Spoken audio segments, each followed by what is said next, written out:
الحمد لله نحمده ونستعينه ونستغفره ونؤمن به ونتوكل عليه ونعوذ بالله من شرور أنفسنا ومن سيئات أعمالنا من يهد الله فلا مضل له ومن يضلل فلا هادي له أشهد أن لا إله إلا الله وحده لا شريك له وأشهد أن سيدنا ونبينا ومولانا محمدا عبده ورسوله أرسله ربه بالحق بشيرا ونذيرا وداعيا إلى الله بإذنه وسراجا منيرا صلى الله تعالى عليه وعلى آله وصحبه وبارك وسلم تسليما كثيرا أما بعد فأعوذ بالله من الشيطان الرجيم بسم الله الرحمن الرحيم الرحمن علم القرآن خلق الإنسان علمه البيان صدق الله العظيم. சங்கைக்குரிய உலமா பெருமக்களே, எங்களுக்கெல்லாம் ஆசிரியருடைய ஸ்தானத்தில் இருக்கிற ஹதரத் மௌலானா முஹம்மது அலி ஹதரத் தாமத் பரகாத்துஹும் அவர்களே, பெரியோர்களே, சகோதரர்களே, நாம் இங்கே பெண்களுடைய ஒரு 3 ஆண்டு கால ஒரு பாடத்திட்டத்தை நிறைவு செய்திருக்கிற அப்பெண்களுக்கான ஒரு பட்டமளிப்பு நிகழ்விலே இருக்கிறோம். மனிதனுக்கு அல்லாஹ் வழங்குகிற நியாமத்துகளிலெல்லாம் உயர்ந்த நியாமத்து அறிவு. அந்த அறிவிலும் சிறந்தது அவனை பற்றி, அவனுடைய தூதரை பற்றி, அவனுடைய மார்க்கத்தை பற்றிய அறிவு. எனவேதான் அல்லாஹ் தன்னுடைய ரஹ்மத்துடைய சிஃபத்துகளில் அர் ரஹ்மான் அல்லமல் குர்ஆன் என்று சொல்றான். இந்த சூறாவை துவங்கிறதே ரஹ்மான் என்று ஆரம்பிக்கிறான். அவன் கருணையாளன். அந்த கருணையின் வெளிப்பாடுதான் அவன் உங்களுக்கு குர்ஆனை கற்றுக் கொடுத்தான், குர்ஆனுடைய விளக்கத்தை கொடுத்தான். குர்ஆனுடைய விளக்கத்தை கொடுத்த பிறகுதான் ஹலக்கல் இன்சான் என்று அல்லாஹ் சொல்றான். முறையாக பார்த்தா மனிதனை படைத்தான், மனிதனுக்கு குர்ஆனை கற்றுக் கொடுத்தான் என்று வரணும், வரிசைப்படி பார்த்தா. ஆனால் அல்லாஹ் முதல்ல அதை சொல்லலை, அல்லமல் குர்ஆன ஹலக்கல் இன்சான்னு சொல்கிறான். அதற்கு என்ன அர்த்தம்? மனிதனை படைப்பதற்கு முன்னரே அல்லாஹ் மனிதனுக்குள் அவனுடைய கலாமாகிய குர்ஆனை விளங்குவதற்குரிய, அதை புரிவதற்குரிய ஆற்றலோடு படைத்து விட்டுத்தான் மனித படைப்பை ஆரம்பிக்கிறான். இதான் அர்த்தம் அல்லமல் குர்ஆன ஹலக்கல் இன்சான். இது அல்லாத இன்னும் நிறைய விளக்கம் சொல்லுவாங்க. எனவே அறிவில் சிறந்தது அல்லாஹ்வை பற்றிய அறிவு, அவனுடைய நபி ஸல்லல்லாஹு அலைஹி வஸல்லம் அவர்களை பற்றிய அறிவு, அவனுடைய மார்க்கத்தை பற்றிய அறிவு. இதுதான் அறிவில் சிறந்தது. அதை நாம் மார்க்க கல்வி என்று நாம் சொல்கிறோம். இதுதான் சிறந்த அறிவு. மற்ற எல்லா அறிவும் தேவையா இல்லையா என்பது ஒரு பக்கம் இருக்க, அவை எல்லாவற்றையும் விட இது சிறந்த அறிவு. ஆனால் நாம் இந்த அறிவுக்கு என்ன முக்கியத்துவம் தருகிறோம், உலக பொது கல்விக்கு என்ன முக்கியத்துவம் தருகிறோம் என்பதை நாம் எண்ணி பார்க்க கடமைப்பட்டிருக்கிறோம். இந்த அறிவுக்குத்தான் நாம் முதலிடம் தர வேண்டும். இதை பற்றித்தான் நம்முடைய அக்கறையும் கவலையும் இருக்க வேண்டும். சஹாபாக்கள் இந்த அறிவை கவனத்தில் வைக்கணும், இந்த மார்க்க அறிவை மனனம் செய்யணும். அதுக்கு தான் சஹாபாக்கள் கவலைப்பட்டாங்க. நமக்கு 5000க்கும் மேற்பட்ட ஹதீஸுகளை வழங்கிய ஹதரத் அபூ ஹுரைரா ரலியல்லாஹு அன்ஹு அவர்கள் ஏதாவது ஒரு புதிய விஷயம் தெரிந்து கொண்டே இருக்கணும், ஏதாவது புதிய செய்தியை அறிந்து கொண்டே இருக்கணும். புதிய செய்தி, புதிய விஷயம்னா மார்க்கம் சார்ந்த விஷயம். அதில் அவருக்கு அளவில்லாத ஒரு ஆர்வம். அது எப்போதுமே அந்த தேட்டம் இருக்கும். நபி ஸல்லல்லாஹு அலைஹி வஸல்லம் அவங்கள்ட்ட அவர் ஒரு முறை கேட்டாங்க, யா ரசூலல்லாஹ் மன் அஹக்குன் நாஸி பி ஷஃபாஅத்திக யௌமல் கியாமா, மறுமையிலே உங்களுடைய பரிந்துரையை பெறுகிற, உங்களுடைய பரிந்துரைக்கு தகுதியான அந்த நற்பாக்கியமிக்கவர் யார் அப்படின்னு கேட்குறான். ரசூல் ஸல்லல்லாஹு அலைஹி வஸல்லம் அவர்கள் அவர் கேட்ட கேள்விக்கு பதில பின்னால் ஒதுக்கி வைத்து விட்டு, இந்த கேள்வி கேட்டார் இல்லையா, அதை பற்றி முதல்ல பாராட்டுனாங்க. அபூ ஹுரைரா அவர்களே, இந்த கேள்வியை முதலில் நீங்கள் தான் கேட்பீர்கள் என்று நான் அறிந்திருந்தேன்.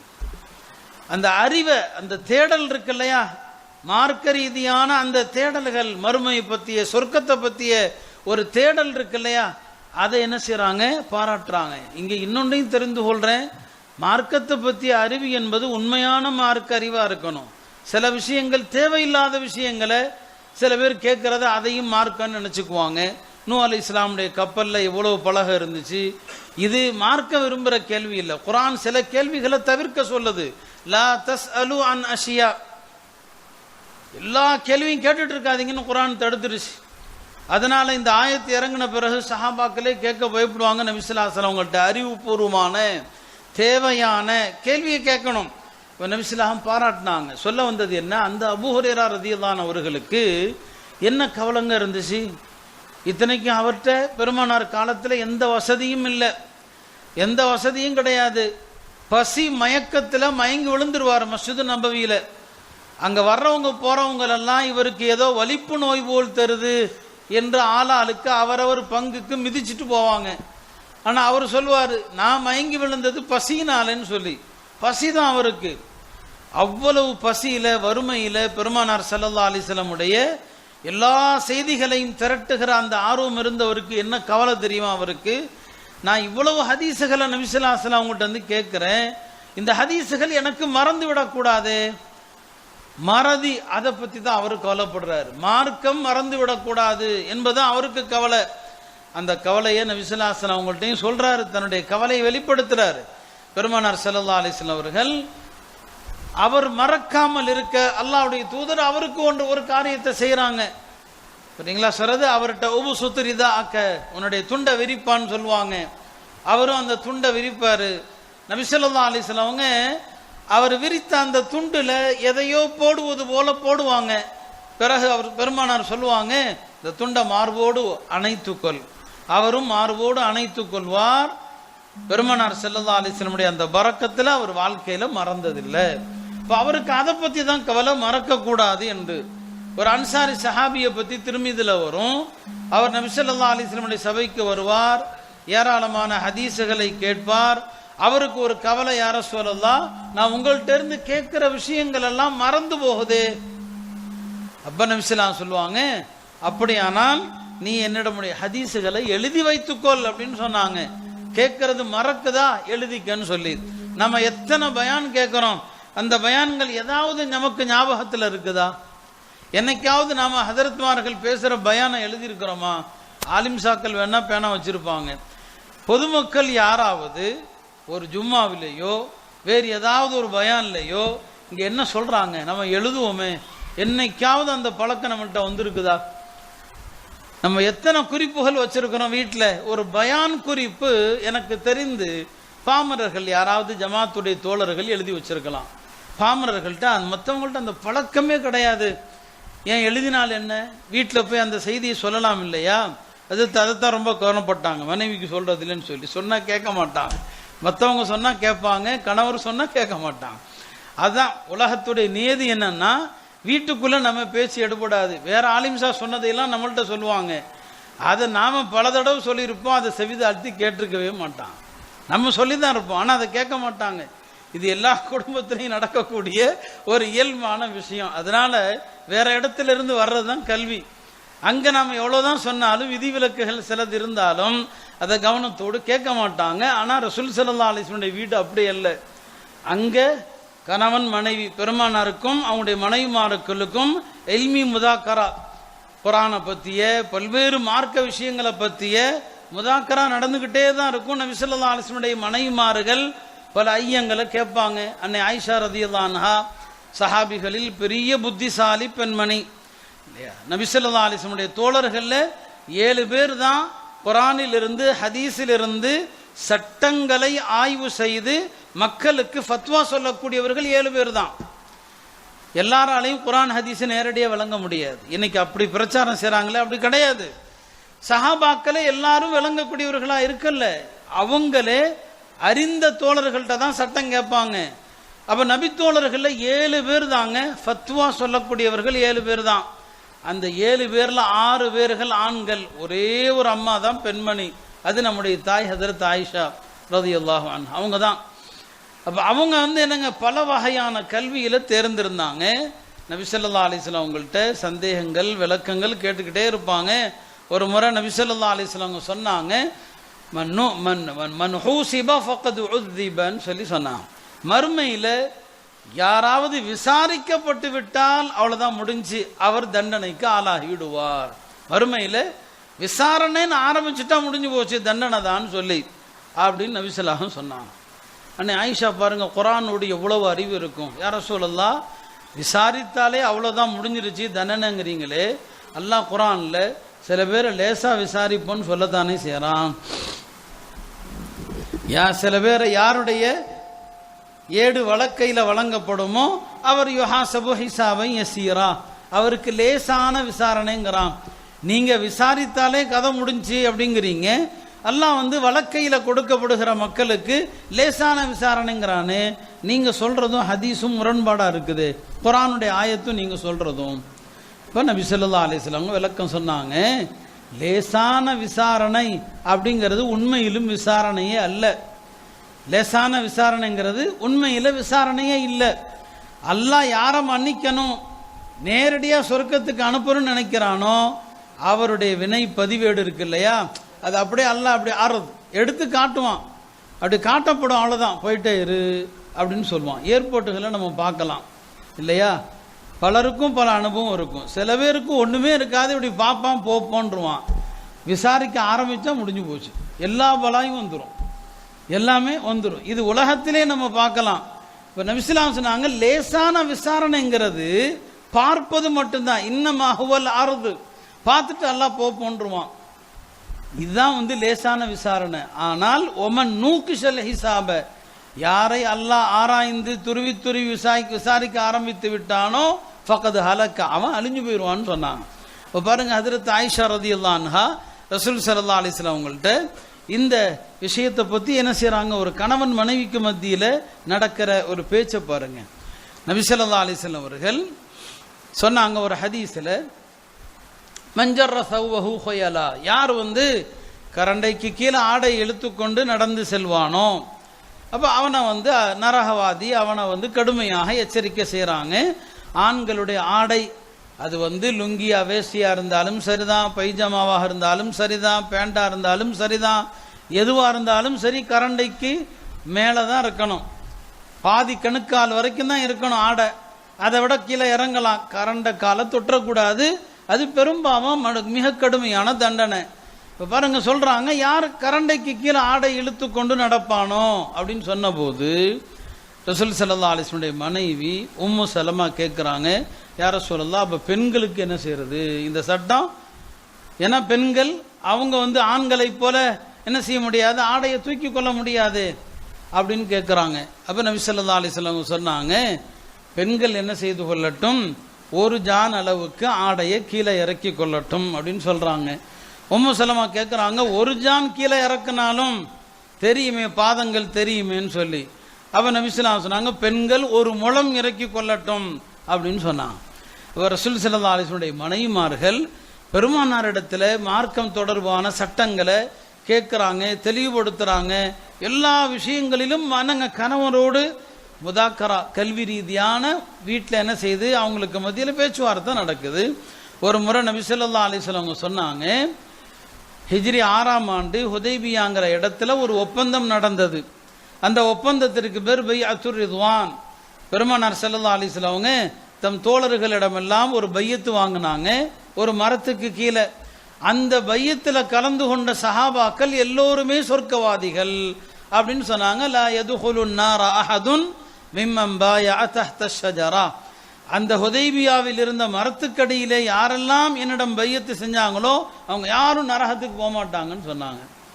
அப்போ ஹப்ஸா ரலியல்லாஹு அன்ஹா கேட்குறாங்க, இவங்கெல்லாம் நரகத்துக்கே போக மாட்டாங்கன்னு சொல்றீங்களே, குர்ஆன்ல ஒரு ஆயத்து இருக்குது, எல்லாரும் நரக பாலத்தை தாண்டி தான் ஆகணும், வை மின்கும் இல்லா வாரிதுஹா, எல்லாரும் நரகத்தை தாண்ட தான் செய்யணும், நரகத்துக்குள் எல்லாரும் வந்தே ஆகணும்னு இருக்குது. அப்படி ஆயத்து குர்ஆன்ல இருக்கு, எல்லாம் நரகத்துக்கு வந்து தான் ஆகணும். நீங்க இவங்கெல்லாம் நரகமே பார்க்க மாட்டாங்கன்னு சொல்றீங்க. அல்லாஹ் சொல்றான் நரகத்தை கடந்து ஆகணும்னு சொல்றான். அப்ப நபி ஸல்லல்லாஹு அலைஹி வஸல்லம் சொன்னாங்க, நீ ஏம்மா அந்த ஆயத்தோட நிறுத்திக்கிட்ட, இம்மின்கும் இல்லா வாரிதுஹாவோட ஏன் நிறுத்திக்கிட்ட? அதற்கு பிறகுள்ள ஆயத்தையும் ஓது, நீ கேட்குற கேள்விக்கு பதில் இருக்குது. சும்ம நுனஜ்ஜில்லதீன தகவ், நரக பாலத்தை எல்லாரும் கடந்து தான் ஆகணும். யார் இறையச்சத்தோடு வாழ்ந்தார்களோ அவர்களை நாம் பாதுகாத்து விடுவோம். அவங்க நரகத்தில் விழ மாட்டாங்க. நரக பாலத்தில் நல்லோர் கெட்டோர் எல்லாரும் கடக்கணும். நல்லோர்கள் கடந்துருவாங்க, பாவிகள் விழுந்துருவாங்க அப்படின்னு சொல்லி அதுக்கு விளக்கம் கொடுக்குறாங்க. அப்போ பாருங்க எந்த சிந்தனையில் இருக்கிறாங்க அந்த பெண்கள், அவங்களுடைய சிந்தனைகள் எதை பற்றி இருக்குது. எல்லா பெண்களுக்கும் இத்தகைய சிந்தனை தான் இருக்குது. நபி ஸல்லல்லாஹு அலைஹி வஸல்லம் நபித்துவத்திற்கு பிறகு ஒரே ஒரு ஹஜ்ஜு தான் செஞ்சாங்க. ஹஜ்ஜத்துல் வதா என்று நாம் அதை அழைக்கிறோம். அந்த ஹஜ்ஜுக்கு வந்திருக்கிற போது அரஃபா ஹிஜ்ரி 9ஆம் நாள் அரஃபால தங்கி இருக்கிறான். இப்போ அரஃபா தினத்தில் நோன்பு வைக்கிறது நமக்கெல்லாம் சுன்னத்தாக இருக்கிறது. அரஃபா அன்னைக்கு நோன்பு வைத்தா முந்தைய வருடம் பிந்தைய வருடங்களுடைய பாவங்கள் மன்னிக்கப்படுது. நபி ஸல்லல்லாஹு அலைஹி வஸல்லம் அரஃபால இருக்கிற போது தோழர்களிடையே சர்ச்சை வருது. நபி ஸல்லல்லாஹு அலைஹி வஸல்லம் இன்னைக்கு நோன்பு வச்சிருக்கிறாங்களா வைக்கலையா? சில தோழர்கள் சொன்னாங்க நோன்பு வச்சிருக்கிறாங்க, சில தோழர்கள் சொல்றாங்க நோன்பு வைக்கல. உம்முல் ஃபதுல் ரலியல்லாஹு அன்ஹா பெருமானாருடைய பெரிய தந்தை ஹஜ்ரத் அப்பாஸுடைய மனைவி உம்முல் ஃபதுல் அவங்க பார்க்குறாங்க, என்னப்பா எல்லாரும் இப்படி நீங்கள் வாட்டுக்கு நம்பி அவங்க நோன்பு வச்சிருக்கிறாங்க வைக்கலன்னு சண்டை போடுறீங்க, பிரச்சனைக்கு தீர்வு தானே வேணும். இந்த மாதிரி ஒரு டம்ளரை எடுத்தாங்க, ஒரு பாலை ஊற்றுனாங்க, பெருமானார் ஒட்டகத்தின் மீது உட்கார்ந்துருக்கிறாங்க, போய் கொடுத்தாங்க. நபி ஸல்லல்லாஹு ஒட்டகத்தின் மீது உட்காந்து குடிச்சிட்டாங்க. எல்லாரும் பார்த்தாங்க, ஒட்டகத்தின் மீது உட்காந்து குடிச்சிட்டாங்க. பாருங்க நபி நோன்பா இல்லையா தெரிஞ்சு போச்சு. அப்போ இந்த விஷயத்தை அந்த பெண்மணியினுடைய அறிவுபூர்வம் புத்திசாலித்தனம், நோன்பா இல்லையான்னு தெரியணும், ஏதாவது ஒன்று குடிக்க கொடுத்தா பாருங்க குடிக்கிறாங்களா இல்லையா. ஒட்டகத்தின் மீது உட்கார்ந்து இருக்கிறதுனால அவங்க குடிப்பதும் நல்லா தெரியும், மறுத்தாலும் நல்லா தெரியும். போய் ஒரு பண்ணுங்க ஒரு குவலையில பாலை ஊற்றி கொடுக்குறாங்க. ரசூல் ஸல்லல்லாஹு அலைஹி வஸல்லம் அவர்கள் ஹதீஸ்ல தெளிவா வருது, ஒஹுவ வாகிஃபுன் அலா பைரிஹி ஃபஷரிப, ஒட்டகத்தில் உட்கார்ந்தவாறே குடிச்சிட்டாங்கன்னு வருது. அப்போ எந்த அளவுக்கு சஹாபி பெண்மணிகள் ஒரு சிக்கலை தீர்க்கணும்னு சொன்னாலும் சரி அந்த மார்க்க தெளிவும் அறிவும் அவர்களிடத்தில் இருந்தது. அதனால தான் அபூ மூஸா அஷ்அரி ரலியல்லாஹு அன்ஹு அவர்கள் சொல்லுவாங்க, எங்களுக்கு மார்க்க ரீதியான எந்த சிக்கல் எந்த பிரச்சனை ஏற்பட்டாலும் நாங்கள் யாரை அணுகுவோம்? அன்னை ஆயிஷா ரலியல்லாஹு அன்ஹா அவங்கள தான். மா அஷ்கல அலைனா ஹதீஸுன் கத்து ஃபஸஅல்னா ஆயிஷா இல்லா வஜத்னா இன்தஹா மின்ஹு இல்மா. ஏதாவது ஒரு சிக்கல் வந்துச்சுன்னு சொன்னால் நாங்கள் அன்னை ஆயிஷா சித்திகாட்ட தான் போவோம், அவங்கள்ட்ட எங்களுக்கு தெளிவு கிடைக்காமல் நாங்கள் திரும்பியதே கிடையாது. அப்போ எல்லா சஹாபாக்களும் அன்னை ஆயிஷாவிடத்தில் போவாங்க. அவங்களுடைய மார்க்க தெளிவு மார்க்க அறிவு அந்த அளவுக்கு அவர்களிடம் இருந்தது என்பதை இந்த ஹதீசுகள் வழியாக நாம் அறிய முடிகிறது. நம்முடைய இக்கால பெண்களுடைய சிந்தனைகள் எல்லாம் பெண்களுடைய ஃபித்னா தாங்க பெரிய ஃபித்னா. ரசூல் ஸல்லல்லாஹு அலைஹி சொல்லுவாங்க, வத்தகு ஃபித்னத்தத் துன்யா வத்தகு ஃபித்னத்தன் நிசா. இந்த மயக்கும் உலகம்ங்கிற ஃபித்னாவிலிருந்தும் உங்களை காத்து கொள்ளுங்கள், இந்த பெண்களுடைய ஃபித்னாவிலிருந்தும் உங்களை பாதுகாத்து கொள்ளுங்கள். பெண்களுடைய ஃபித்னா தான் பெரிய ஃபித்னா. தஜ்ஜால் வருகிற நேரத்தில் தஜ்ஜாலை பின்பற்றக்கூடியவர்களில் முஸ்லிம்களில் ஆண்களை விட பெண்கள் தான் அதிகமாக இருப்பாங்க. எல்லாம் முர்த்தத்தா போயிடுவாங்க. தஜ்ஜாலை பின்பற்றினா என்ன அர்த்தம்? தஜ்ஜால் பின்னால் போனால் முர்த்தத்துன்னு அர்த்தம், இஸ்லாத்தை விட்டு வெளியே போயிடுவாங்க. பெண்கள் எல்லாம் தஜ்ஜாலுக்கு பின்னால் போயிடுவாங்க. ஒவ்வொரு ஆணுக்கும் கவலை என்னன்னா தன் வீட்டு பெண் தஜ்ஜாலை பின்பற்றி போயிடக்கூடாதுன்னு சொல்லி வீட்டுக்கு வந்து வீட்டில் இருக்கிற தன்னுடைய தாய் தன்னுடைய சகோதரி தன்னுடைய மகள் தன்னுடைய மனைவி எல்லாத்தையும் கட்டி போட்டு வச்சிருவான். ஏன்னா தஜ்ஜாலுக்கு பின்னால் போயிடுவாங்களோ. இப்போ பாருங்க இந்த ஃபித்னாக்களுக்கு பலியாகிறது ஆண்களை விட பெண்கள் தான். இதைத்தானே நாம் இன்றைக்கு பார்க்கிறோம். இன்றைய சமூக ஊடகங்களில் முஸ்லிம் பெண்கள் இந்த மார்க்கத்தை எவ்வளவு இழிவுபடுத்துறாங்க, இந்த மார்க்கத்தை எவ்வளவு கேவலப்படுத்துறாங்க. அரசியலே கேவலமானது. ஒரு நடிகருக்கு பக்கத்தில் உட்கார்ந்து ஒரு பெண்மணி சாப்பிட்றத எல்லா ஊடகங்களும் படம் பிடித்து போடுது. அந்த பெண் புர்கா அணிந்த முஸ்லிம் பெண். அப்பெண்ணுக்கும் அவ்வளவு ஒரு பூரிப்பு, அவ்வளவு ஒரு என்னங்க மகிழ்ச்சி இல்லையா. சஹாபாக்கள் சொர்க்கத்தில் நபியோடு இருக்கணும் தான் கவலைப்பட்டாங்க. அவங்களுடைய கவலை எல்லாம் நாம் உலகத்தில் நினைச்ச நேரம் அல்லாஹ்வுடைய தூதரை பார்க்குறோம், அவங்க சபைக்கு வர்றோம், அவங்க பேசுறத கேட்குறோம். சொர்க்கத்தில் நபிஸலாக எங்கே இருப்பாங்க, நாம் எங்கே இருப்போம், நம்மெல்லாம் அவங்கள பார்க்க முடியுமாங்கிறது தான் அவங்களுடைய கவலை. ஒரு சஹாபி வர்றாரு, பெருமானார் ஸல்லல்லாஹு அலைஹி வஸல்லம் அவங்கள்ட்ட கேட்குறாரு இல்லையா, கியாமத்து எப்போ வரும்னு கேட்குறாரு. நபிஸல்லாஹு அலைஹி வஸல்லம் சொன்னாங்க, கியாமத்து எப்போ வரும் என்பது இருக்கட்டும், நீ என்ன அமல் செஞ்சுருக்கிறேன்னு சொல்லி. நான் பெருசாலாம் அமல் செய்யலை, நான் அல்லாஹ்வையும் ரசூலையும் நேசிக்கிறேன்னு சொன்னார். சொன்னாங்க, அந்த அமன் அஹ்பப்த, நீ யாரை நேசிக்கிறாயோ அவர்களோடு தான் இருப்பாயின்னு சொன்னாங்க. அவ்வளோதான். சஹாபாக்களுக்கு இந்த செய்தியை கேட்டபோது ஏற்பட்ட மகிழ்ச்சி வேறு எப்போதுமே ஏற்பட்டதில்லை. ஏன்னா நீ நேசிப்பவர்களோடு சொர்க்கத்தில் இருப்பாய், நாங்கள் எங்கள் நபியை நேசிக்கிறோம், அப்படியானா எங்கள் நபியோடு தான் இருப்போம். அது அவங்களுக்கு மகிழ்ச்சியை தந்தது. இன்றைய சமுதாய பெண்கள் நடிகர்களோடு சென்று செல்ஃபி எடுப்பதையும், இல்லையா, யாராவது பிரபலங்களுக்கு பின்னால போய் நின்று கொண்டு அல்லது ஊடக விவாதங்களில் கலந்து கொண்டு அங்க பேசுறதையும் பெரிய பெருமையா புத்திசாலித்தனமா நினைக்கிறாங்க. அப்ப இதுதான் தஜ்ஜாலிய ஃபித்னா. தஜ்ஜால்னு ஒருத்தன் வரவிருக்கிறான், அவன் வர்றதுக்கு முன்னால அவனுடைய ஃபித்னாக்கள் வரும். அந்த தஜ்ஜால் வரும்போது பெண்கள் அதிகம் போவாங்கன்னா, இந்த தஜ்ஜாலுடைய ஃபித்னாவிலும் பெண்கள் தான் ஆண்களை விட அதிகமாக பலியாகக்கூடிய ஒரு காலமாக இருக்குது. பெண்கள் தான் அதிக பாவம் செய்கிறாங்க. அதுக்கான காரணம் என்ன? ஆண்கள் என்பவர்கள் ஏதாவது ஒரு வேலை, ஏதாவது ஒரு பணி ஒரு ஆணுக்கு இருந்துக்கிட்டே தான் இருக்கும். பாவத்திற்கான தலைவாசலை என்ன? சும்மா இருக்கிறதா. பெரியவர்கள் சொல்லுவாங்க, அல் ஃபராகு பாபுல் மாசியா. சும்மா இருக்கிறோம் பார்த்தீங்களா, அதுதான் பாவத்திற்கான வாசல். இன்னைக்கு பெண்களுக்கு சும்மா இருக்கிறதுக்கான வந்துருச்சு. ஏன்னு சொன்னால், பாதி வேலைகளை மிஷின்கள் தானே பார்க்குது. ஒரு காலத்தில் பெண்களுக்கு சும்மா இருக்கிற நேரம் இருக்காது. காலையிலிருந்து இரவு வரைக்கும் வீட்டு வேலைகள் இருக்கும். இன்றைக்கு அப்படி இல்லை. சில மணி நேரங்களில் வீட்டு வேலை முடிஞ்சிட்டா, ஒரு 10 மணிக்குள்ளே எல்லா வேலையும் முடிஞ்சிருச்சுன்னா அடுத்து மதியம் வரைக்கும் என்ன சும்மா. அந்த சும்மா இருக்கிற நேரம் டிவி, அந்த சும்மா இருக்கிற நேரம் செல்போன்.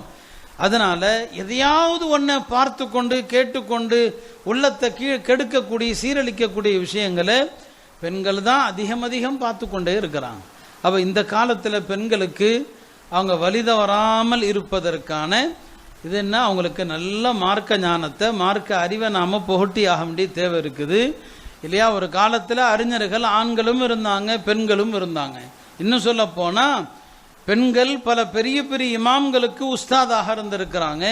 ஹஜ்ரத் இமாம் ஷாஃபியுடைய ஆசிரியர்களில் ஒரு பெண்மணியும் இருந்தாங்க, நஃபீசா. மிஸ்ர் நாட்டை சார்ந்த ஒரு பெண்மணி தான் நஃபீசான்னு ஒரு பெண்மணி. இமாம் ஷாஃபி ரஹமத்துல்லாவுடைய உஸ்தாதா இருந்தாங்க. இமாம் ஷாஃபி ரஹமத்துல்லா அலை தன்னுடைய உஸ்தாதான அந்த பெண்மணியை ரொம்ப கண்ணியப்படுத்துவாங்க. இமாம் ஷாஃபி ஒது செய்கிற போது அந்த அம்மா இமாம் ஷாஃபியுடைய ஒது செய்கிறத பார்ப்பாங்களாம், சரியா ஒது செய்கிறாங்களான்னு சொல்லி. இமாம் ஷாஃபி இறந்துட்டாங்க, சின்ன வயசுல இறந்துட்டாங்க. அவங்க இறக்கும் போது 54 வயசு தான். அவங்களுடைய உஸ்தாத ஹயாத்தா இருக்கிறாங்க நஃபீசா. இப்போ சொல்றாங்க இமாம் ஷாஃபி இறந்துட்டாங்கன்னு சொல்லி. அப்போ அந்த அம்மா என்ன சொன்னாங்க தெரியுமா? ரஹிமல்லாஹு ஷாஃபிஇ வகான யுஹ்சினுல் உது. இமாம் ஷாஃபிக்கு அல்லாஹ் கருணை காட்டட்டும், அவர் உது செஞ்சா ரொம்ப அழகா உது செய்வார். அது எங்க உதுவை சொன்னாங்க? எந்த ஒரு அமலுடைய ஆரம்பம் சரியா இருந்தா முடிவு சரியா இருக்கும். தொழுகையின் ஆரம்பம் உது தான். அந்த உது சரியா இருந்தா தொழுகை சரியா இருக்கும். தொழுகை சரியா இருந்தா எல்லாமே சரியா இருக்கும், வாழ்க்கை சரியா இருக்கும். நம்ம உதுவுலே ஓட்டம் இருக்குது, தொழுகையும் சரியில்லை. தொழுகை சரியில்லை, வாழ்க்கையில எல்லாத்திலுமே அது பிரதிபலிக்கும். ஆக இமாம் ஷாஃபி ரஹமத்துல்லாவுடைய ஒரு உஸ்தாதாக ஒரு பெண்மணி இருப்பதை நாம பார்க்கிறோம். ஹஜ்ரத் ஆயிஷா ரதியல்லாஹு அன்ஹா அவங்கள்ட்ட இருந்து எண்ணிலடங்காத மாணவர்கள் ஹதீஸை கட்டுறாங்க. அதுல ஒரு பெண்மணி முஆதத்துல் அதவியா என்கிற பெண்மணி. அல்லாஹ்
الله أكبر.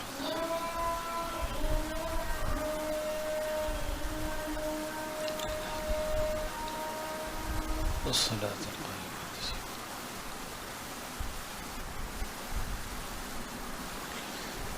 ஹதரத் முஆதத்துல் அதவியா அன்னை ஆயிஷா ரலியல்லாஹு அன்ஹா அவர்களுடைய மாணவி. அவர்கள் இரவு நேரங்களில் நின்று வணங்குவாங்க. அப்போது சில நேரங்களில் கொஞ்சம் அப்படி தூங்கலாமான்னு தோணும். அப்படி தோணுகிற போது அந்த பெண்ணே ஒரு அழகான ஒரு கவிதை ஒன்று சொல்லுவாங்க. காலத்து பெண்கள் யோசிக்க வேண்டியவர்கள். அந்த கவிதை என்ன? அஜிப்துலி ஐனின் தனாம் ஒகது அலிமத் தூலர் ருகாதி ஃபில் குபூர். உறங்கும் கண்களை கண்டு நான் ஆச்சரியப்படுகிறேன். கபரில் நீண்ட உறக்கம் இருப்பதை அறிந்து கொண்டே எப்படி உறங்குகிறார்கள். கபரில் நீண்ட உறக்கம் இருக்கிறது என்பதை தெரிந்தும் கூட எப்படி இவ்வாறு உறங்க முடிகிறது என்று நான் ஆச்சரியப்படுகிறேன் என்று அந்த பெண்மணி சொல்வாங்க. கல்வி இருந்தது, வணக்கம் இருந்தது, பேணுதல் இருந்தது, ஒழுக்கம் இருந்தது. ஒரு பெண்ணிடம் மார்க்கம் எதிர்பார்க்கிற எல்லா அம்சங்களோடும் அக்காலத்து பெண்கள் விளங்குனாங்க. பல ஆண்களை உருவாக்கியவர்களாக இருந்தாங்க. இமாம் மாலிக் ரஹிமஹுல்லா அவர்களுடைய மகளார் ஃபாத்திமா பின்து மாலிக், இமாம் மாலிக்குடைய மகள். இமாம் மாலிக் அவர்கள் ஒரு அற்புதமான ஹதீஸ் தொகுப்பை எழுதியவர்கள், முவத்தா என்று சொல்லுவாங்க. இமாம் மாலிக்குடைய சபையில் யார் வேண்டுமானாலும் வந்து அமர முடியாது, எல்லாருக்கும் அனுமதி கிடையாது. அந்த கிதாபை வாசிப்பதற்கும் அதை கேட்பதற்கும் நிறைய அவங்கள்ட்ட கட்டுப்பாடுகள் இருக்கிறது. இமாம் மாலிக்குடைய சபையில் ரொம்ப ஒழுக்கம், அமைதி அங்கே பேணப்படணும். ஏன்னா பெருமானார் ஸல்லல்லாஹு அலைஹி வஸல்லமுடைய ஹதீஸை ரொம்ப கண்ணியப்படுத்துவாங்க அவங்க, இமாம் மாலிக் அவர்கள். ஏன்னா அவங்களுடைய தாய் அப்படி உருவாக்கி இருந்தாங்க. ரசூல் ஸல்லல்லாஹு அலைஹி வஸல்லமுடைய ஹதீஸை நடந்து கொண்டே சொல்வதை அனுமதிக்க மாட்டாங்க. பெருமானாருடைய ஹதீஸை சொல்றதா இருந்தால் தலப்பா கட்டி கொள்வாங்க, நல்ல கம்பீரமான ஆடை அணிந்து கொள்வாங்க, அவங்களுடைய இருக்கிற இடங்களிலெல்லாம் நறுமண புகை பூசிக்கொள்வாங்க. இத்தனைக்கு பிறகுதான் ஹதீஸ் சொல்லப்படும். மார்க்க சட்டம் ஏதாவது கேட்டால் அப்படியே சொல்லிடுவாங்க. இது ஹதீஸுக்கு தருகிற மரியாதை. இன்றைக்கு ஹதீஸுகளை யாராரோ பேசுகிறாங்க, எந்தெந்த இடத்திலோ பேசுகிறாங்க. ஹதீஸுடைய மரியாதை இல்லாமல் ஆகிப்போச்சு. இமாம் மாலிக் ரஹிமஹுல்லாவுடைய மஜ்லிஸ் ரொம்ப கம்பீரமாக இருக்கும். அந்த மஜ்லிஸில் யாராவது ஒரு மாணவர் வாசிப்பாங்க, இமாம் அவர்கள் கேட்டுக்கொண்டே வருவாங்க. சில நேரங்களில் இமாம் மாலிக் அவர்கள் கூட மாணவர் வாசிப்பதில் ஏற்பட்ட தவற கவனிக்காமல் விட்டுருவாங்க. இமாமுடைய மகளார் வீட்டுக்குள்ளே இருப்பாங்க இல்லைங்களா, பெண்ணுடைய குரலும் வெளியே வரக்கூடாது. மாணவர் தவறாக படிச்சிருக்கிறாரு, அதையும் சுட்டி காட்டணும். அவங்களுடைய மகளார் வீட்டு வாசல் கதவை தன்னுடைய நகத்தால் அப்படி தட்டுவாங்க. பாருங்க, ஒரு பக்கம் தவறையும் சுட்டி காட்டுறாங்க, மறுபக்கம் தேவையில்லாமல் பேசவும் கூடாது. ஆண்கள் இருக்கிறாங்க வெளியில, நகத்தால் அப்படி தட்டுவாங்க. இமாம் மாலிக் புரிந்து கொள்வாங்க, ஓஹோ ஏதோ மாணவர் தவறா வாசிச்சிருக்கிறார், திரும்ப படிக்க சொல்லுவாங்க. பாருங்க, இமாமுடைய மஜ்லிஸில் ஒரு மாணவர் தவறாக வாசிப்பதை ஒரு பெண்மணி இமாம் மாலிக்குடைய மகளார் திருத்தி கொடுக்குறாங்கன்னா அவர்களுக்கு ஹதீஸு கலையில் எவ்வளவு ஞானம் இருந்திருக்கணும். ஹதீஸ் கலை நுட்பமானது, ரொம்ப ரொம்ப ஆழமானது. அதில் ஒரு வார்த்தை எப்படி படிக்கணும், எது தவறு எது சரி என்பதை ஒரு பெண்மணி திருத்தி கொடுக்குறாங்கன்னா அக்காலத்தில் பெண்கள் எவ்வளவு கல்வி ஞானம் பெற்றிருக்கிறாங்க என்பதை நாம் இந்த இடத்துல யோசித்து பார்க்கணும். இது நம்முடைய நாட்டிலையும் நடந்திருக்குது. ஒரு காலத்தில் புகாரிங்கிற நூல் இருக்கிறது இல்லையா, அல்லாஹ்வுடைய வேதத்திற்கு பிறகு சிறந்த நூல்.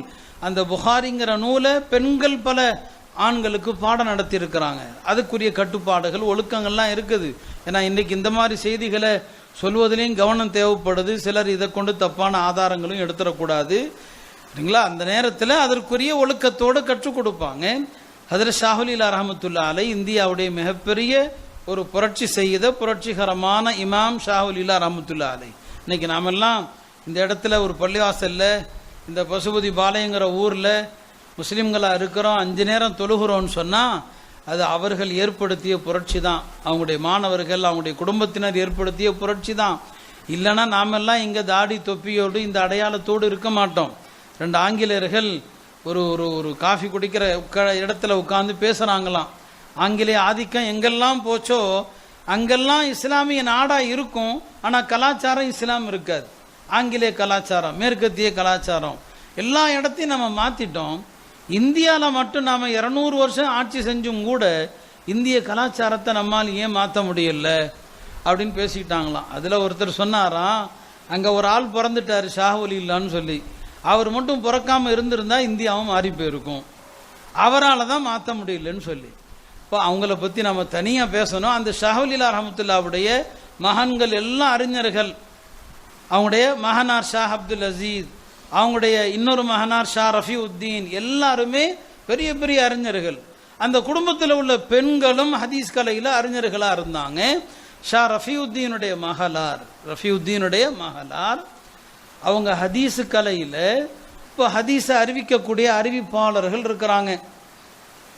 அந்த அறிவிப்பாளர்களுடைய வாழ்க்கை வரலாறுலாம் இருக்கும். ஒவ்வொரு அறிவிப்பாளருடைய வாழ்க்கை, அவர் எப்படி வாழ்ந்தார், சரியானவரா இல்லையா, ஹதீஸை யார்கிட்ட படித்தார், அவர்கிட்ட இருந்து யார் அறிவிக்கிறாங்க, இதுக்கு அறிவிப்பாளர்களுடைய அஸ்மா உர் ரிஜால், அறிவிப்பாளர்கள் தொடர்களில் வரக்கூடிய அந்த ராவிகளுடைய வரலாறுன்னு அர்த்தம். இப்போ தஹதீபுன்னு ஒரு கிதாப் இமாம் இப்னு ஹஜர் எழுதியிருக்கிறாங்க. அதில் கிட்டத்தட்ட ஒரு 13,000 அறிவிப்பாளர்களுடைய வரலாறு இருக்குது. ஷா ரஃபியுத்தீனுடைய மகளார் அந்த 13,000 அறிவிப்பாளர்களுடைய அந்த தொகுப்பான தஹதீபை முழுசா மனப்பாடம் பண்ணியிருந்தான். இன்னைக்கு நாம் 3 வருஷத்தில் என்ன சொல்லி கொடுக்குறோம், பட்டம் கொடுக்குற அளவுக்கு என்ன பெருசாக நம்ம சொல்லி கொடுத்துறோம். தஹதீபுங்கிற அந்த கிதாபு சாதாரணமானது இல்லை இல்லையா. ஒரு 13,000 நபர்கள் மனிதர்களுடைய வரலாறுங்க. அது அப்படியே மனப்பாடம் செய்யறதுனா எவ்வளோ கஷ்டம் யோசிச்சு பாருங்க. அப்போ இந்த அளவுக்குள்ள தரத்தில் இன்னைக்கு நாம் பெண்களை நம்மளே உருவாக முடியல. நாம் அந்த தரத்தில் எப்படி பெண்களை உருவாக்குறது? அந்த குடும்பங்கள் அவ்வளவு தக்வாவுடைய பேணுதலான குடும்பங்கள்.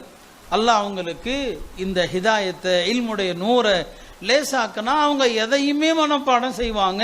குர்ஆனை ஹிஃப்து பண்ணியிருப்பாங்க, சஹீஹ் புகாரி மனப்பாடம் செஞ்சுருப்பாங்க, ஏராளமான ஹதீஸுகளை மனனம் செஞ்சுருப்பாங்க. அந்த குடும்பத்தில் அவங்களுடைய மாணவர்கள் இவங்களால் உருவாக்கப்பட்டதான் தாருலும் தேவந்து, தாருலும் சஹாரன்பூர். அப்போ இந்தியாவில் இன்றைக்கி நாம் இஸ்லாத்தை இன்றைக்கும் நாம் கட்டி காக்கிறோன்னு சொன்னால் இந்த பெரியவர்களுடைய தியாகங்கள், அதில் பெண்களுக்கும் பங்களிப்பு இருக்குது. அருமையானவர்களே, இப்படி பெண்கள் மார்க்க அறிவில் எவ்வளவு பின்னடைந்தவர்களாக இருக்கிறாங்க, மார்க்க சட்டத்தை அறவே தெரியாதவர்களாக இருக்கிறாங்க. ஒரு காலத்தில் பெண்களுக்கு இல்முல் மீராத், பாகப்பிரிவினை சட்டம், இன்னைக்கு அது யாருக்குமே தெரிகிறதே கிடையாது, யாருக்குமே அதை பற்றி அறிவில்லை. நான் அடிக்கடி வலியுறுத்துவதும் உண்டு. நபி ஸல்லல்லாஹு அலைஹி வஸல்லம் இந்த மார்க்கத்தில் முதல்ல விடுபடக்கூடிய கல்வி மீராசுடைய கல்வி தான், பாகப்பிரிவினை கல்வி தான். விடுபடுறதா என்ன அர்த்தம்? மதரசாக்களில் படித்து கொடுப்பாங்க, நடைமுறையில் இருக்காது இல்லையா. நம்ம எந்த குடும்பத்தில் இறந்த பிறகு ஒருவருடைய சொத்துக்களை கரெக்டாக பிரித்து கொடுத்துருக்குறோம். ஒரு காலத்தில் இந்த பாகப்பிரிவினை இல்மி என்பது பெண்களுக்கும் இருந்தது. அன்னை ஆயிஷா அவர்களே 8 வகையான இல்முல தேர்ச்சி பெற்றிருந்தாங்க. அதில் இல்முல் மீராசும் ஒன்று. பாகப்பிரிவினை சட்டம் ரொம்ப ரொம்ப முக்கியமானது. ஒரு காலத்தில் பெண்கள் எந்த அளவுக்கு இந்த கலையில் தேர்ச்சி பெற்றிருந்தாங்கன்னா, அல்லாமா இப்னு கையிம் ரஹிமஹுல்லா 2 சம்பவங்களை சொல்கிறாங்க. ஒரு அம்மா மாவு குலைத்து கொண்டே இருக்கிற போது அவங்களுடைய கணவர் இறந்துட்டாங்கங்கிற செய்தி வருது. கணவர் இறந்து விட்டால் ஒரு பெண்ணுக்கு எவ்வளோ பெரிய அதிர்ச்சி, அந்த துக்கம் துயரம் அது ஒரு பக்கம் இருந்தாலும், அந்த அம்மா குலைத்து கொண்டிருந்த அந்த மாவை அப்படியே தள்ளிட்டாங்க, ஒதுக்கிட்டாங்க. சொன்னாங்க, இந்த மாவு என் கணவருடைய காசில் வாங்கப்பட்டது, என் கணவர் உயிரோடு இருக்கும்போது இந்த மாவை தொடுறதுக்கு எனக்கு அனுமதி இருந்துச்சு. எப்போ என் கணவர் இறந்துட்டாரோ இந்த மாவுலையும் பங்காளிகள் வந்துட்டாங்க, இனி அவங்க சம்மதம் இல்லாமல் இந்த மாவை நான் தொடக்கூடாது. இமாம் இப்னு கையிம் இன்னொரு சம்பவம் சொல்லுவாங்க. ஒரு அம்மா வீட்டில் இரவு நேரத்தில் விளக்கு ஏற்றி வச்சிருக்கிறாங்க, திரி ஏற்றி வச்சிருக்கிறாங்க. கணவர் இறந்து விட்டதாக தகவல் வருது. அந்த அம்மா சொன்னாங்க, இந்த விளக்கில் இருக்கிற திரி எண்ணெய் எல்லாமே என் கணவர் இருக்கும்போது அவருடைய அனுமதியோடு நான் இதை பயன்படுத்தினேன். இப்போ அவர் இறந்துட்டாரு, இப்போ இந்த விளக்கு இந்த எண்ணெய் இதுலையும் பங்காளிகள் வந்துட்டாங்க, இனி எல்லாரும் சம்மதத்தோடு தான் இதை எரிக்கணும்னு சொல்லி அதை அணைச்சிட்டாங்க. இன்றைக்கு இந்த பேணுதல், இத்தகைய தக்வா எங்கே இருக்குது? இவ்வளவு பேணுதலான பெண்கள், அவங்க பெற்றெடுக்கக்கூடிய அந்த வாரிசுகள் எப்படி இருப்பாங்க? இவங்க தான் அறிஞர்களையும் தலைவர்களையும் பெற்றெடுத்தாங்க. அருமையானவர்களை, இந்த நுணுக்கமான பாகப்பிரிவினை இல்மு இருக்கு இல்லையா, அதை கூட பெண்கள் அந்த காலத்தில் தெரிஞ்சிருந்தாங்க. ஒரு மாவுலையும் பாகப்பிரிவினை சட்டம் வரும், ஒரு விளக்கிலையும் பாகப்பிரிவினை சட்டம் வரும், அதுலேயும் வரும்னு சொல்லி சின்னது பெரியது எல்லாவற்றிலும் வரும் என்று விளங்கியிருந்தான். ஆனால் இன்னைக்கு நாம பெரிய வியாபார கடையா இருக்கும், அதை ஒழுங்கா பிரிக்கிறது இல்லை. வசிக்கிற வீடு அதை பிரிக்கிறது இல்லை. பயன்படுத்துகிற வாகனங்கள் அதை பிரிக்கிறது இல்லை. இத்தனைக்கு இதெல்லாம் லட்சக்கணக்கில் மதிப்புடைய பொருள்களை கூட சரியான முறையில் பின்பற்றுவதில்லை. நம்முடைய செல்வத்தில் அருள் வளம் பரக்கத்துன்னு சொல்றோம் இல்லையா, அந்த அருள் வளம் இல்லாமல் போனதுக்கான காரணம் என்ன? எந்த குடும்பத்திலையும் முன்னோர் இறந்த சொத்தை ஒழுங்கா பிரிக்கிறதே கிடையாது. அதனால அல்லாஹ்வுடைய அருள் யாருடைய செல்வத்திலையும் இல்லை. பெண்கள் இதில் அவ்வளவு அக்கறையோடு அவ்வளவு கவனத்தோடு இருந்தாங்க. ஆக மார்க்க இல்மில் இந்த சமுதாயத்தினுடைய முன்னோடிகளாக இருந்த பெண்கள் குர்ஆனுடைய அறிவு, ஹதீஸுடைய அறிவு, எல்லா அறிவிலையும் சிறந்து விளங்கினாங்க. பேணுதல், அந்த பெண்களிடத்தில் இருந்த பேணுதல் இருக்கிறதே, அதுவும் அப்படிதான். ஒரு காலத்தில் உச்சகட்டமான பேணுதல் இருந்தாங்க. இமாம் சுஃபியானு சௌரி ரஹமத்துல்லாஹி அலைஹி அவங்க காலத்தில் இருந்த ஒரு பெண்மணியை சந்திக்க போறாங்க. அந்த காலத்தில் சாலிஹீன்கள், உயர்ந்த தரத்தில் உள்ள நல்ல பெண்மணிகளை போய் சந்திப்பாங்க. வயதான பெண்மணி, அவங்கள பார்க்க போனால் அந்த வீட்டில் பழைய பாய் ஒன்று தான் இருக்குது, வேற எதுவுமே இல்லை. சுஃபியானு சௌரி ரஹமத்துல்லாஹி அலைஹி அந்த அம்மாட்ட கேட்டாங்க, ஏம்மா உங்களுடைய குடும்பத்தில் உங்களுடைய சிறிய தந்தை பெரிய தந்தை பிள்ளைகள்லாம் நல்லா இருக்கிறாங்க, நீங்கள் அவங்கள்ட்ட சொன்னால் உங்கள் நிலைமை கொஞ்சம் மாறும் இல்லையா? ஏன் நீங்கள் இவ்வளவு எளிமையான வீட்டில் ஒன்றுமே இல்லை, இந்த வீட்டில் போய் இவ்வளோ எளிமையாக வாழ்கிறீங்களே? அப்போ அந்த அம்மா சொன்னாங்க, சுஃபியானு சௌரி அவர்களே, என் பார்வையில் நீங்கள் உயர்ந்த நபராக இருந்தீங்க. பாருங்கள், அந்த பெண்கள் துனியாவை எப்படி பார்த்துருக்குறாங்க பாருங்கள். பெண்களிடத்தில் துனியா ஆசை மட்டும் இல்லாமல் இருந்துச்சுன்னு வைங்களேன், ஆண்கள் எல்லாம் அவுலியாக்களாக ஆகிடுவாங்க. எல்லா ஆண்களும் அவுலியாக்கள் ஆகிடும். ஏன்னா இந்த ஆண்கள் ஹலாலு ஹராமு கொடுக்கல் வாங்கல் இதில் அவன் எதனால் தப்பு செய்கிறான்? பெண்கள் கொடுக்குற டார்ச்சரை தாங்க முடியல. அவங்க வாங்கி கேட்குற பொருள்கள், அவங்க ஆசைப்படக்கூடிய பொருள்கள், இது எல்லாவற்றையும் வாங்கிறதுக்கு ஒரு மிதமான வருமானம் பத்தாது. அதான் யதார்த்தம், இன்றைய யதார்த்தம். பெண்களிடத்தில் துனியா ஆசை இல்லை, ஆண்கள் எல்லாம் அவுலியாக்கள் ஆகிடுவாங்க. எந்த ஆணுக்கும் தவறான வழியில் பொருளீட்ட வேண்டிய தேவை இருக்காது. இப்போ அந்த அம்மா சொன்னாங்க, சுஃபியானு சௌரி அவர்களே, நீங்களா இப்படி கேட்குறீங்க? அவங்கள்ட்ட போய் உதவி கேளுங்க. நான் இந்த துனியாவை, இந்த துனியாவுக்குரிய உண்மையான எஜமானாகி அல்லாட்டையே கேட்கறதில்ல. நான் கேட்கணுன்னா அவன்கிட்ட கேட்டு வாங்கிடுவேனே, நான் எதுக்கு இந்த துனியாவை மனிதர்கள்ட்ட கேட்க போகிறேன் அப்படின்னு சொல்லிட்டு பின்னால் ஒரு வார்த்தை சொன்னாங்க, சுஃபியான் அவர்களே, நான் என்னுடைய வாழ்க்கையின் நேரங்களில் ஒரு நொடி பொழுது கூட அல்லாஹ்வுடைய நினைவிலிருந்து என்னை திருப்பி விடுகிற எந்த காரியத்திலும் ஈடுபடக்கூடாதுன்னு நினைக்கிறேன். ஒரு நொடி கூட அல்லாஹ்வுடைய நினைவிலிருந்து என்னை திருப்பி விடுகிற ஒரு காரியத்தில் நான் ஈடுபடக்கூடாதுன்னு நினைக்கிறேன்னு சொன்னாங்க. அப்போ எவ்வளோ உன்னதமான ஒரு அற்புதமான பெண்களாக அவங்க வாழ்ந்திருக்கிறாங்க. இன்னைக்கு நம்முடைய வாழ்க்கையின் நேரங்கள் நொடிகள் எல்லாமே அல்லாஹ்வுடைய திக்ரிலிருந்து திருப்பக்கூடிய விஷயம் மட்டுமல்ல, மனதை பாலாக்கக்கூடிய, மனதை சீரழிக்கக்கூடிய. ஏன்னா இந்த ஃபோன் இருக்கு இல்லையா, மனதை சீரழிப்பதில் முதலிடம் அதுக்கு தான். அதில் பார்க்கிற எந்த விஷயமுமே வரவேற்கத்தக்கது, நல்லதுன்னு சொல்லவே முடியாது. 99% தீமைகளை கொண்ட ஒரு சைத்தானை தான் நாம் 24 மணி நேரம் சுமந்துட்டு இருக்கிறோம். படுக்கும் போதும் பக்கத்தில் வச்சுக்கிறோம், அப்பப்போ தொட்டும் பார்த்துக்கிறோம் சைத்தான் இருக்கிறானா இல்லையா. ஏற்கனவே சைத்தான் உடம்புல இரத்த நாளங்களிலெல்லாம் ஓடிக்கொண்டிருக்கிறான்னு ஹதீஸில் வருது. என்ன சைத்தான எஜ்ரி மினல் இன்சானி மஜரத்தம், ரத்த நாளங்கள் ஓடுற இடத்துலலாம் ஏற்கனவே இப்லீஸ் இருக்கிறான். போதா குறைக்கு இந்த இப்லீஸ் வேற கூட இருக்கிறான். இப்படிதான் நம்ம வாழ்க்கை. அப்போ அந்த அம்மா என்னங்க துனியாவை, இது என்ன இது, எனக்கு இந்த அல்லாஹ்வுடைய நினைவிலிருந்து என்னை திருப்புகிற எந்த ஒரு விஷயமும் என் வாழ்க்கையில வரக்கூடாது என்று அந்த பெண்மணி சொல்வதை நீங்க பார்க்குறீங்க. அருமையானவர்களே, இப்படித்தான் அந்த காலத்தினுடைய பெண்கள் இருந்தாங்க. ஒரு அம்மா அஃபீரா என்று ஒரு பெண்மணி இருந்தாங்க. அந்த பெண்மணியை சந்திப்பதற்கு சில நல்லவர்கள் போறாங்க. அந்த காலத்தில் அறிவுரை பெறுவதற்கு, அறிவுரை வழங்கும் அளவுக்கு பெண்கள் இருந்திருக்கிறாங்க. பெரிய பெரிய இமாம்கள் எல்லாம் பெண்கள்கிட்ட போய் எங்களுக்கு உபதேசம் பண்ணுங்கன்னு கேட்பாங்க. இப்போ இந்த அம்மாட்ட போகிறாங்க சில நல்லவர்கள், போய் எங்களுக்கு அறிவுரை வழங்குங்கன்னு சொல்லி. அந்த அம்மா சொல்கிறாங்க, என்னை தேடி நீங்கள் வந்திருக்கீங்க, நான் என்ன உங்களுக்கு சொல்ல முடியும்? நான் உங்களுக்கு ஒரு துவா, ஒரு அறிவுரை, ஒரு துவா செய்கிறேன், ஒரு அறிவுரை செய்கிறேன். ரெண்டே வாக்கியம்தான். துவா என்ன? ஜஅலல்லாஹு கிராக்குமுல் ஜன்னா, அல்லாஹ் உங்களுடைய விருந்தோம்பலை சொர்க்கத்தில் வைக்கட்டும். கிரான் சொன்னால் விருந்தோம்பல், அல்லாஹ் உங்களை சொர்க்கத்தில் அனுப்பி உங்களை கண்ணியப்படுத்தட்டும் சொல்லி. ரெண்டாவது சொன்னாங்க ஒரு அறிவுரை, ஜஅலல்லாஹுல் மௌத மின்னி வ மின்கும் அலா பாலின், மரண சிந்தனையை என் உள்ளத்திலும் உங்கள் உள்ளத்திலும் அல்லாஹ் எப்போதும் நீடிக்க செய்வானாக. என்ன சொல்றாங்க? மரண சிந்தனை என் உள்ளத்திலையும் இருக்கணும், உங்க உள்ளத்திலையும் இருக்கணும். அந்த அம்மா எவ்வளவு பேணுதலான பெண்ணா இருந்தா, ஏன்னா ஒற்றை வரிதான், மரணம்தான் மனிதனை திருத்துவதற்கான சிறந்த உபதேசி. பல சஹாபாக்கள் அவங்களுடைய மோதிரத்தில் இந்த வரியை தான் பதிஞ்சிருந்தாங்க, கஃபாபில் மௌதி வாஇதா, ஒரு மனிதனுக்கு உபதேசிக்க மரண சிந்தனையே போதும் என்று. அந்த அம்மா சொல்லுது, நான் உங்களுக்கு செய்கிற அறிவுரை என்ன? மரண சிந்தனை உங்கள் உள்ளத்திலும் என் உள்ளத்திலும் எப்போதும் இருக்கட்டும் சொன்னான். இப்போ ஆண்களுக்கு, பெரிய பெரிய மனிதர்களுக்கெல்லாம் உபதேசிக்கிற அளவுக்கு இருந்தாங்க. சில பெண்கள் 40 வருடங்கள் அழுதாங்களாம் அல்லாஹ்வுடைய பயத்தில். அழுது அழுது கண் பார்வை இழந்தவர்கள் இருக்கிறாங்க. 40 வருட காலங்கள் அழுதாங்க. இப்படி ஒரு நம்முடைய முன்னோர்களுடைய பெண்மணிகளுடைய வாழ்க்கையை பார்க்குறோம். இன்றைய நம்முடைய பெண்களுடைய சூழ்நிலையும் பார்க்கிறோம். ஒப்பிட்ட அளவில் பார்த்தா எவ்வளவு கை சேதப்பட வேண்டிய விஷயமா இருக்குது, எவ்வளவு கை சேதம். இன்னைக்கு ஓரளவுக்கு பக்குவமான பெண்கள் எந்த குடும்பங்களில் தாவத் தப்லீகுடைய தொடர்பு இருக்குதோ அந்த பெண்கள் பக்குவமாக இருக்கிறாங்க.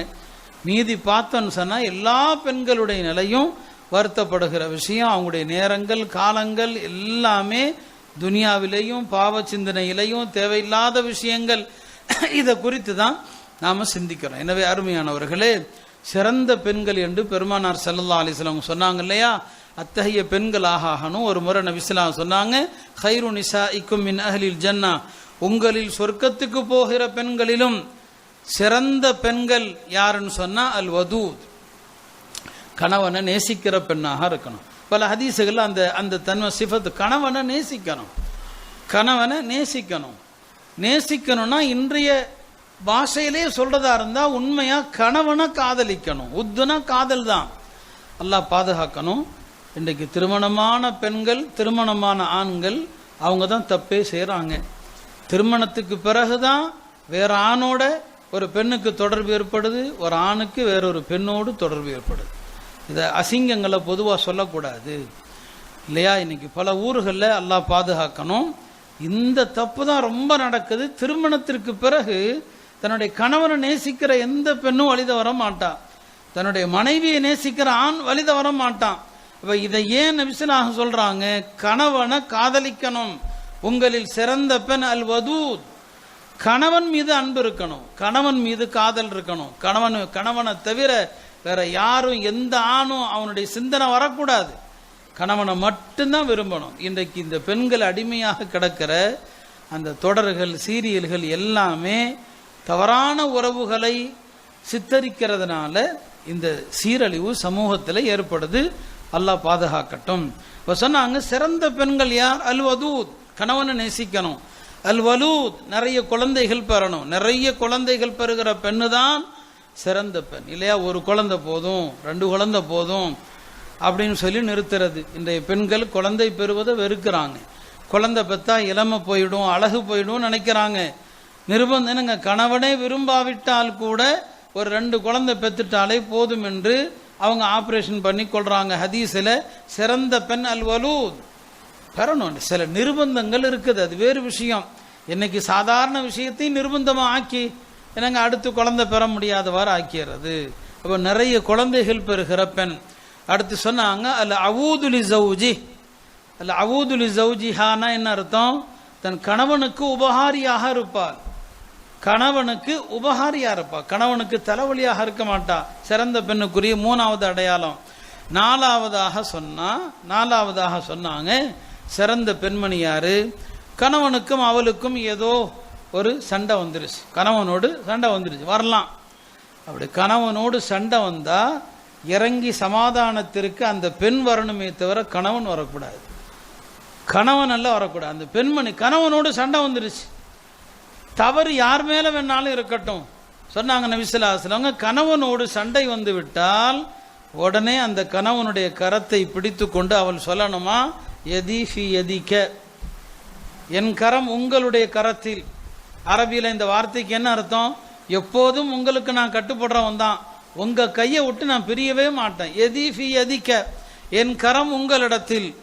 இனி நான் நீங்கள் பொருந்தி கொள்ளாத வரை நான் எந்த உணவையும் சுவைக்க மாட்டேன்னு சொல்லணும்.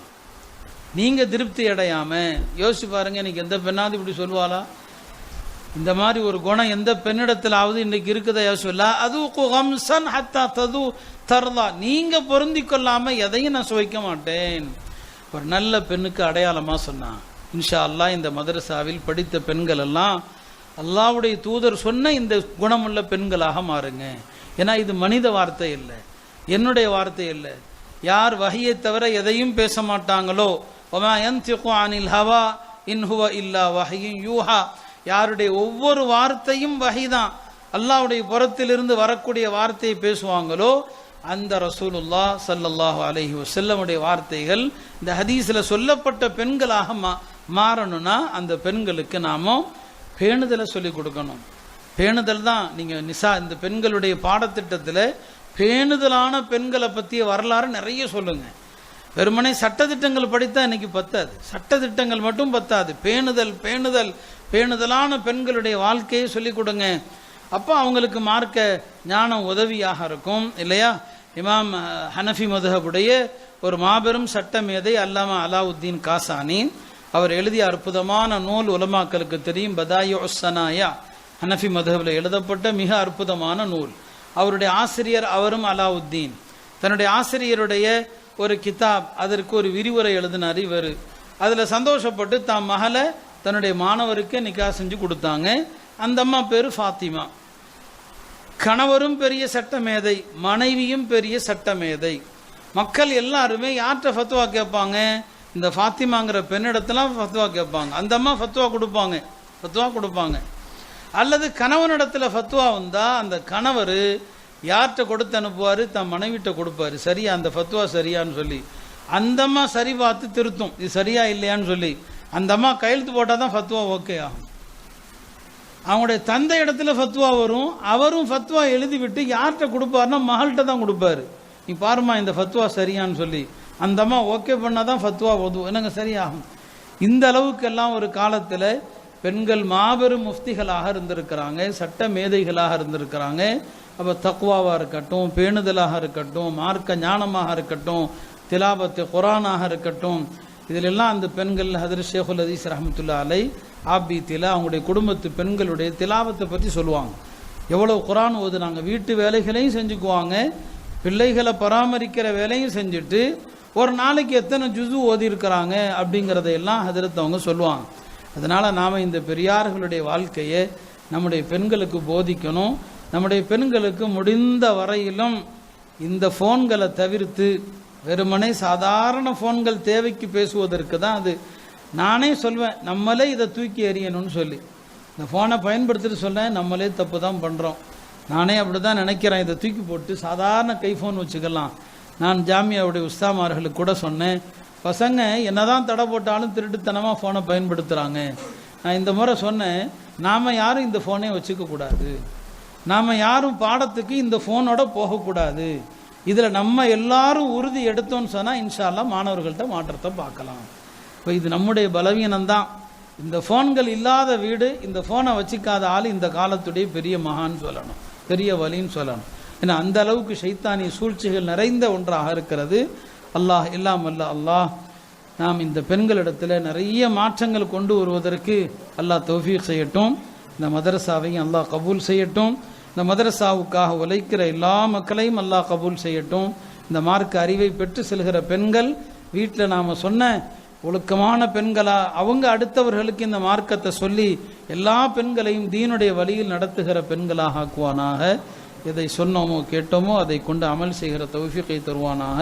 வஆஹிரு தஅவானா அனில் ஹம்துலில்லாஹி ரப்பில் ஆலமீன். அஸ்ஸலாமு அலைக்கும் வரஹ்மத்துல்லாஹி வபரகாத்துஹு. ஜஸாக்குமுல்லாஹு அஹ்ஸனல் ஜஸா. அல்லாஹ் சுப்ஹானஹு வ தஆலா ஹஸரத் அவருடைய இல்மில் அல்லாஹ் பரக்கத் செய்வானாக. அல்லாஹ்வுடைய உடல் ஆஃபியத்திலே அல்லாஹ் நிற்பத்தை தந்தல்வானாக.